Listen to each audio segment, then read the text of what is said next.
This weekend is going to be Safari Zone for Pokemon Go, multiple places around the world. So I'm going to give you everything that's going to be spawning, things to look out for, and some of the ways to make sure that you capitalize this weekend in Pokemon Go. So welcome to the Trader Club. Here we go.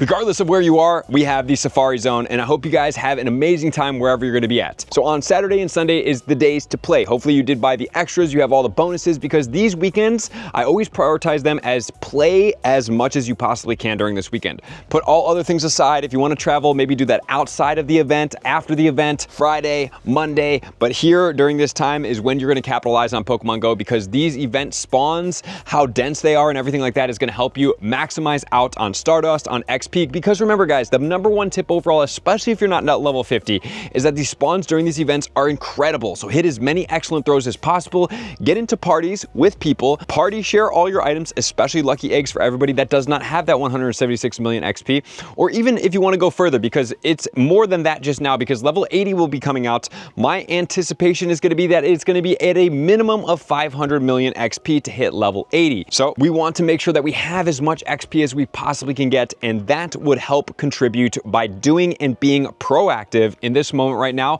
by hitting those excellent throws. The event runs from 10 until 6 every single day. The ticket holder bonuses will include increased chance for shiny Pokemon, lore modules except golden lores will activate for 4 hours, up to 5 special trades per day when in each of the cities. Trades will require 50% less Stardust, and your buddy may find a City Safari exclusive tiny compass souvenir. So if you guys are looking to get the Picnicker medal, this is an amazing time for that, because you will be able to get 4-hour lore modules. So if you can get one down, please make sure to get one down.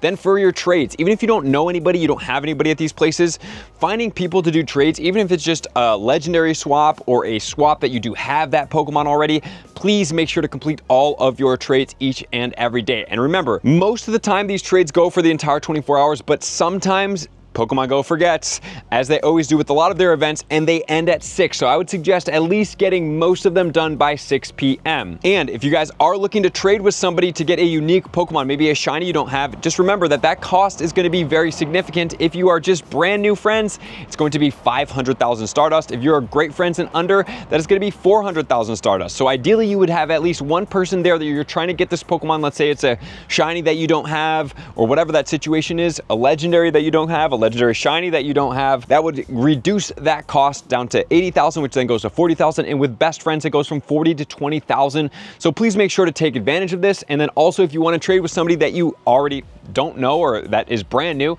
please make sure to swap something if you're trying to be a conservation for Stardust, because then it will only cost you 10,000 Stardust, which isn't very much in the grand scheme of things. And usually these trades are boosted in lucky odds, so you have a higher chance of these Pokemon going lucky when trading. That's why I suggest you guys at least do all of your special trades, which is a grand total of 6 with the daily. And then we have the Raid Lover add-on. You get 12 additional passes per day by spinning stops, 5,000 XP for raids, 3 additional candy, and 1 additional XL candy for Mega and for 5-star raids. Remember, Dialga is going to be out in raid battles. So I know some of you guys may be like, well, I prefer the origin form, but remember that Dialga also gives candy, which goes towards the adventure effect on that origin form, which is going to be the Roar of Time, which pauses incense, which will be very important coming up in November when we're looking at the Go Wild area. So please make sure to complete as many Dialga raids as possible, and then stock that candy, because during the Go Wild area, we're getting Safari Balls, and Safari Balls will help you catch the Galarian birds at a much higher rate without having to use the Master Ball. So it's going to be worth your time to have this, because remember, the entire event time you're going to be wanting to run the Daily Adventure Incense will help you yield more in Pokemon Go, so don't overlook this situation. And then we're going to have the Egg Enthusiast, which is going to be half hatch distance, 2 times hatch Stardust, 2 times hatch XP, and 2 times hatch candy. And then if you also have the Go Pass, should be stacking bonuses 2 for the price of 1, which means that I think I might be wrong here. You guys have to report and let me know on Twitter. Will you be getting 4 times hatch Stardust? Because that would be crazy. And if so, definitely be going into this event for 12 kilometer eggs. And even so, sometimes after the event is done, I do because I recommend that you guys spend at least $100 for this event every single time that you go to an in-person event. You would buy rocket radars, hatch through all of your eggs, grab all of these leaders, which can get you shiny shadow Pokemon, and then you put those 12-kilometer eggs into incubators, and then you hatch them the next day by walking a ton, and that should yield you a ton of Stardust, especially if on day number 1, let's say you hatch a 12-kilometer egg, and it's on a star piece, and you're getting in and around, because normally it goes from 6,000 to 9,000 Stardust, and then you hatch and it's around 30,000 to 40,000 Stardust on one egg, guys. You need to be prioritizing this hatching, because that will yield you a lot of Stardust. And also, there's going to be 7-kilometer eggs during the event, but don't shy away from those 5-kilometer eggs, because they're hatching Riolu, and you can get candy, you can hatch shiny Riolu. Riolu has now become one of the predominant hatches in 5-kilometer eggs, which makes me very excited to hatch these 5-kilometer eggs, because I have recently maxed out a bunch of Lucarios, because I wanted to have secondary moves with all of its unique typings, because they're so valuable when I battle these rocket leaders.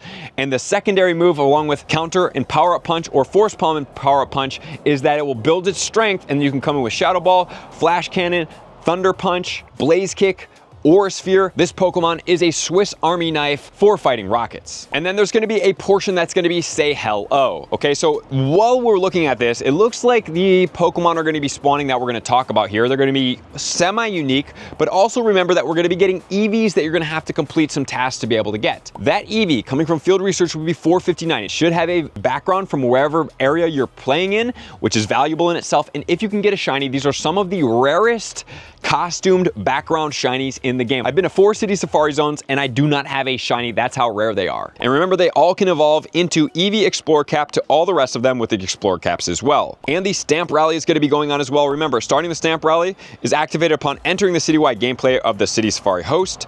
To start the Stamp Rally, simply approach a Pokestop that's part of the City Safari Stamp Rally to receive a stamp sheet. A Stamp Rally button will appear on the map, allowing you to start stamping.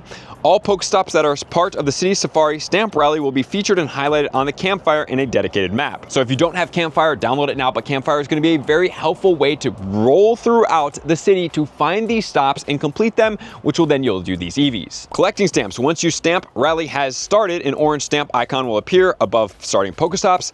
Visit these Pokestops and spin the photo discs to add stamps to the stamp sheet. The way you press the stamps is similar to real stamps. The ink density changes depending on how long you press. Stamps will also display the Pokestop's name and date. Stamps appearance will vary depending on how hard you press, and you cannot repress a stamp, which is a pretty cool interactive feature. So depending on how hard you want that stamp or what you want it to look like in your Stamp Rally book, please press appropriately. And finishing the Stamp Rally and collecting, you can collect up to 8 stamps as part of the Stamp Rally. For each stamp, you get an encounter with the Eevee with the Explorer hat, and the City Safari Stamp Rally can only be completed once during the event hours. So there you have it. And now we're going to jump into the spawns, which honestly are not the best, but we do have Sigilyph that is going to be spawning. Remember, Sigilyph can be shiny, which is awesome. And then also Mudbray is starting to make its way back into the game a little bit more commonly, as opposed to as it's been in the past. Think about Skiddo. That one was rare in the City Safaris, and now it's a part of a spawn in the wild.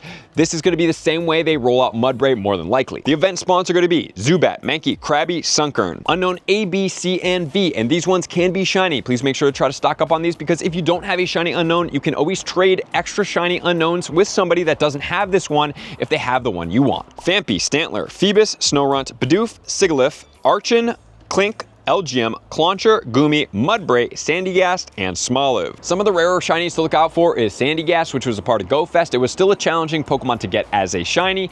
And don't forget that Sigilyph is a regional Pokemon, typically native to Egypt. So if you can get this one, it will be valuable in trades, even if you already have it. And then in the 7-kilometer eggs, I don't think it's limited to this, but we're looking at Sigilyph, Clink.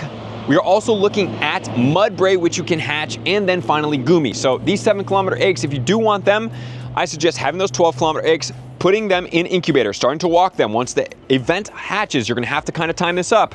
Then you can really push these on, have your star pieces and lucky eggs. If you're able to go into a party of 4 and party share with those items, you will get 2 for the price of 1 with your items. You can only party share 4 per day.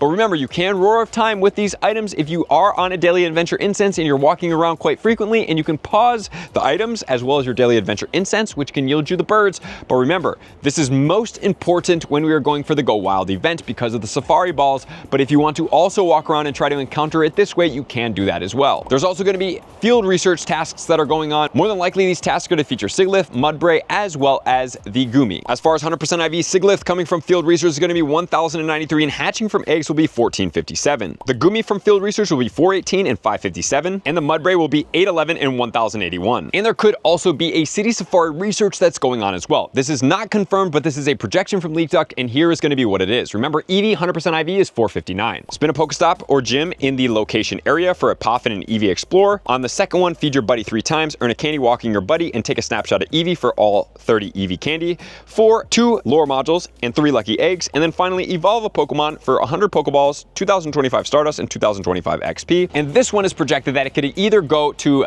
do incense duration, lucky egg duration, or star piece duration. So you got to depend on which one that is. I don't suggest the incense because the incense is already a cheaper item in general, which if you guys are out there for the XP egg duration is going to be the best one to do. So please make sure to choose that one and hit all these excellent throws, guys. I cannot stress this enough. Excellent throws throughout this weekend with the boosted spawns will yield you an absolute monumental amount of XP, I promise you. And then there's going to be event stickers and other things like that. But remember, the focus here is XP, Mudbray Shiny, Sigilyph Shiny, Eevee Explorer Hat Shiny, completing that, and then catching as much as possible and pushing your XP as high as possible unless you are way over the XP potential that might be coming, which is, if you're over 1 billion XP, I'm pretty sure you're safe, but that doesn't mean if you're already there, you're still not playing hard. But this is a great weekend to focus in there, get those 12-kilometer eggs, get some rare shinies, have some fun, trade with some trainers, enjoy yourself in a beautiful new city. Or maybe it's your home city as well. So thank you guys for being here as always. I love you guys. I appreciate you guys. I'll see you out on the next video. Peace.